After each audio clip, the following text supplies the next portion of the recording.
Chapter 4 something. Violet, 153 days till graduation. Saturday night, Amanda Monk's house. I walk there because it's only 3 blocks away. Amanda says it'll just be us and Ashley and Shelby because Amanda's not talking to Susie right now. Again. Amanda used to be one of my closest friends, but ever since April, I've drifted away from her. Since I quit cheering, we don't have much in common. I wonder if we ever did. I make the mistake of mentioning the whole sleepover thing to my parents, which is why I'm going. Amanda's making an effort, and you should too, Violet. You can't use your sister's death as an excuse forever. You've got to go back to living. I'm not ready doesn't work on my mom and my dad anymore. As I cut across the Wyatt's yard and turn the corner, I hear the party. Amanda's house is lit up like Christmas. People are hanging out of the windows. They are standing on the lawn. Amanda's father owns a chain of liquor stores, which is one of the reasons she's popular. That and the fact that she puts out. I wait on the street, my bag across my shoulder, pillow under my arm. I feel like a 6th grader, like a goody-good. Eleanor would laugh at me and push me up the walk. She'd already be inside. I get mad at her just picturing it. I make myself go in. Joe Wyatt hands me something in a red plastic cup. "Beer's in the basement," he shouts. Romer has taken over the kitchen with random other baseball players and football players. "Did you score?" Romer asked Troy. "No, man." "Did you even kiss her?" "No." "Did you get any ass?" "Yeah, but I think that was by mistake." They laugh, including Troy. Everyone is talking too loud. I make my way to the basement. Amanda and Susie are best friends again. They're lounging on a couch. I don't see Ashley or Shelby anywhere, but 15 or 20 guys are sprawled on the floor playing a drinking game. Girls are dancing all around them, including 3 Briannas and Brenda Shankrowitz, who is friends with Theodore Finch. Couples are making out. Amanda waves her beer at me. "Oh my god, we need to fix your hair." She is talking about the bangs I gave myself. "And why are you still wearing those glasses? I get wanting to remember your sister, but didn't she have like a cute sweater you could wear instead?" I set my cup down. I'm still carrying the pillow. I say, "My stomach was bugging me. I think I'm going to go home." Susie turns her big blue eyes on me. "Is it true? You pulled Theodore Finch off a ledge?" "Yes. Please, God, I want that whole day to just go away." Amanda looks at Susie. "I told you it was true." She looks at me and rolls her eyes. "That's just the kind of thing that he does. I've known him since like kindergarten, and he's only gotten weirder." Susie takes a drink. "I think I know him even better than that." Her voice goes slutty. Amanda slaps her arm and Susie slaps her back. When they're done, Susie says to me, "We hooked up sophomore year. He may be weird, but I'll say this for him. That's one guy that knows what he's doing." Her voice goes sluttier, unlike most of these boring-ass guys around here. A couple of those boring-ass guys yell from the floor, "Why don't you come over and try this on for size, bitch?" Amanda slaps Susie again, and on they go. I shift my bag over my shoulder. I'm just glad I was there. To be more accurate, I'm just glad he was there before I fell off the ledge and killed myself in front of everyone. I can't even think about my parents, forced to deal with the death of their only remaining child. Not even accidental death, but an intentional one. That's one reason I came tonight without a fight. I feel ashamed of what I almost put them through. Glad you were where?" Romer stumbles down with a bucket of beers. He slams it, ice sloshing everywhere. Susie looks at him through cat eyes. "The bell tower." Romer stares at her chest. He forces himself to look at me. "Why were you up there anyways?" "I was on my way to humanities and I saw him through the door at the end of the hall." "The one that goes to the tower?" Amanda says, "Humanities? I thought that was 2nd period." "It is, but I had to talk to Mr. Feldman about something." Romer says, "They keep that door locked and barricaded. That place is harder to get into than your pants, from what I hear." He laughs and laughs. "He must have picked the lock. Or maybe that was me." One of the benefits of looking innocent is that you're able to get away with things most people would never suspect of you. Romer pops up the top off of a beer and chugs it down.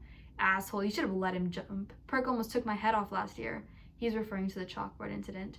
"Do you think he likes you?" Amanda makes a face at me. "Of course not." "I hope not. I'd be careful around him if I were you." 10 months ago, I would have sat beside them drinking beer and fitting in and writing witty commentary in my head. She puts the words out there on purpose, like a lawyer trying to lead the jury. "Objection, Miss Monk. So sorry. Please disregard." But it's too late because the jury has heard the words and latched onto them. If he likes her, she must like him in return. But now I stand there feeling dull and out of place and wondering how I was ever friends with Amanda to begin with. The air is too close, the music is too loud, the smell of beer is too thick. I feel like I'm going to be sick. Then I see Letissa Lopez, the reporter from the school paper, on her way over to me. "I've got to go, Amanda. I'll talk to you tomorrow." Before anyone can say anything, I walk upstairs and out of the house. The last party I went to was April 4th, the night Eleanor was killed. The music and the lights and the yelling bring it back. Just in time, I pull my hair out of my face, bend over, and throw up onto the curb. Tomorrow they'll think it was just from another drunk kid. I search for my phone and text Amanda. "Really sorry, not feeling great. XXV." I turn around toward the home and slam right into Ryan Cross. He is damp and tasseled. His eyes are large and beautiful and bloodshot. Like all Hawkeyes, he has a crooked smile. When he does smile with more than one corner of his mouth, there are dimples. He is perfect, and I have him memorized. I am not perfect. I have secrets. I am messy. Not just my bedroom, but me. No one likes messy. They like smiling Violet. I wonder what Ryan would do if he knew Finch was the one who talked me down and not the other way around. I wonder what any of them would do. Ryan picks me up and twirls me, pillow bag and all. He tries to kiss me, but I turn my head. The first time he kissed me was in the snow. Snow in April. Welcome to the Midwest. Eleanor wore white. I wore black. A kind of Freaky Friday switched up bad sister, good sister thing that we did sometimes. Ryan's older brother, Eli, threw the party. While Eleanor went upstairs with Eli, I danced. It was Amanda, Susie, Shelby, Ashley, and me. Ryan was at the window. He was the one who said, "It's snowing." I danced over through the crowd and he looked at me. "Let's go." Just like that. He took my hand and we ran outside. The flakes were as heavy as rain, large and white and glittering. We tried to catch them with our tongues, and then Ryan's tongue found its way into my mouth. I closed my eyes as the flakes landed on my cheeks. From inside there was a noise and shouting and something breaking. Party sounds. Ryan's hands found their way under my shirt. I remember how warm they were. Even as I kissed him, I was thinking, I am kissing Ryan Cross. Things like this didn't happen to me before we moved to Indiana. I slipped my own hands under his sweatshirt, and the skin there was hot but smooth. It was exactly what I imagined it would feel like. There was more shouting, more breaking. Ryan pulled away, and I looked up at him, at the smear of my lipstick on his mouth, and I could only stand there and think, that's my lipstick on Ryan Cross's lips. Oh my God. I wish I had a photograph of my face in that exact instant so that I could remember myself the way I used to be. That instant was the last good moment before everything turned bad and changed forever. Now Ryan holds me against him, my feet off the ground. "You're headed in the wrong direction, V." He starts to carry me towards the house. "I've already been in there. I want to go home. I'm sick. Put me down."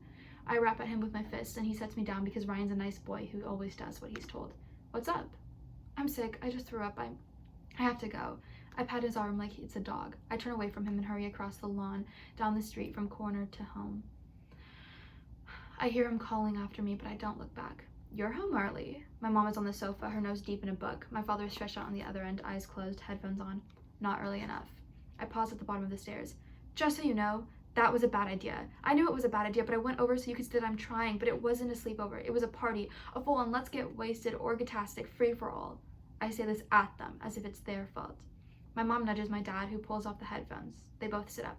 My mom says, "Do you want to talk about anything?" I know that must have been hard and surprising. "Why don't you hang out with us for a while?" Like Ryan, my parents are perfect. They are strong and brave and caring, and even though I know they must cry and get angry and maybe even throw things when they're alone, they rarely show it to me. Instead, they encourage me to get out of the house and into the car and back on the road, so to speak. They listen and ask and worry, and they're there for me. If anything, they're a little too there for me now. They need to know where I'm going, what I'm doing, who I'm seeing, and when I'll be back. Text us on the way there, text us on your way home. I almost sit down with them now just to give them something, after all they've been through, after what I almost put them through yesterday, but I can't. I think I'm tired. I think I'll just go to bed. 10:30 p.m., my room. I'm wearing Freud slippers, the fuzzy ones that made to look with his face, and Target pajamas, the ones with the purple monkeys. This is the clothing equivalent to my happy place. I cross this day off with a black X on the calendar that covers my closet door, and then I curl up on my bed, propped up against my pillows, books spread across the comforter. Since I stopped writing, I read more than ever. Other people's words, not my own. My words are gone. Right now I'm into the Bronte sisters. I love the world that is my room. It's nicer in here than out there because I'm in here, I can be whenever I want to be.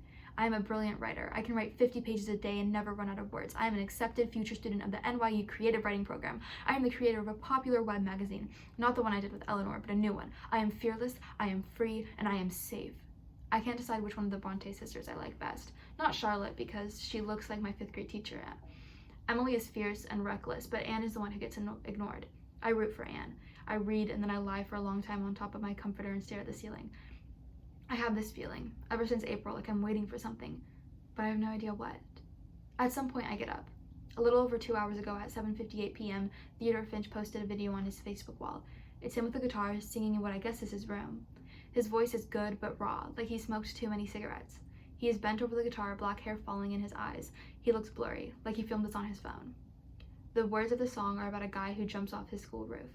When he's done, he says into the camera, "Violet Markey, if you're watching this, you must still be alive. Please confirm." I click the video off like he can see me. I want yesterday and Theodore Finch and the bell tower to go away. As far as I'm concerned, this whole thing was a bad dream, the worst nightmare ever. I edit him a private message. Please take that off your wall or edit out what you say at the end so no one else sees or hears it. He writes back immediately. Congratulations, I deduced by a message that you are alive. With that out of the way, I was thinking that we should probably talk about what happened, especially now that we're partners on the project. No one will see the video but us. Me. I'm fine. I really like to drop it and forget the whole thing ever happened. How do you know that? Finch, because I only started this page as an excuse to talk to you, and now that you've seen it, the video will self-destruct in 5 seconds. 5, 4, 3, 2. Please refresh the page. The video is gone. Finch, if you don't want to talk on Facebook, I can just come over. Now? Well, technically in like 5 or 10 minutes. I should get dressed first, unless you prefer me naked, and we have to allow for driving time. It's late. That depends on who you ask. See, I don't necessarily think it's late. I think it's early. Early in our lives, early in the night, early in the new year. If you're counting, you'll notice that early's outnumber the lates. It's just to talk, nothing more. It's not like I'm hitting on you. Unless you want me to hit on you, I mean. No. No, you don't want me to come over, or no, you don't want me hitting on you. Both, either, all of the above. Okay, we can just talk at school. Maybe across the room during geography, or I can find you at lunch. You eat with Amanda and Romer, am I right? Oh my god, make it stop. Make him go away. If you promise to come over tonight, do you promise to drop it once and for all? Scout's honor. Just to talk, nothing more, and you don't stay long. As soon as I write it, I want to take it back. Amanda and her party are just around the corner. Anyone might come by and see him here.